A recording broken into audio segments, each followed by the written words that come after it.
ফের পারদ নামলো কলকাতা সহ রাজ্যের নানা প্রান্তে, সঙ্গে রয়েছে উত্তরে হাওয়ার দাপট। বছর শেষে হাড় কাঁপানো ঠান্ডার সাক্ষী রইল গোটা পশ্চিমবঙ্গ। যে সমস্ত জায়গায় তাপমাত্রা খুব নিচে নামেনি, সেখানেও কনকনে ঠান্ডা হাওয়া ঝোড়ো ব্যাটিং করছে। রাজ্য জুড়ে রয়েছে কুয়াশার চাদর। সোমবার কলকাতার সর্বনিম্ন তাপমাত্রা পৌঁছে গিয়েছিল 13.5 ডিগ্রি সেলসিয়াসের ঘরে, যেটা স্বাভাবিকের চেয়ে 0.3 ডিগ্রি কম। সোমবার বাঁকুড়ার তাপমাত্রা নেমেছিল 9.3 ডিগ্রি সেলসিয়াসের ঘরে, আর এটাই ছিল দক্ষিণবঙ্গের সর্বনিম্ন তাপমাত্রা।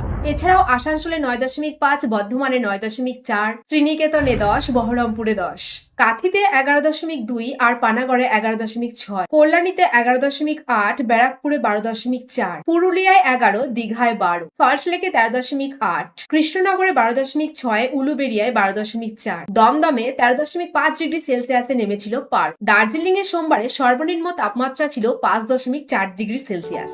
আর গোটা রাজ্যে এটাই ছিল সবচেয়ে কম। কিন্তু পারদ যতই নিচে নামুক না কেন, তাপমাত্রাকে উপেক্ষা করে আলাদাই আমেজে গোটা বঙ্গবাসী।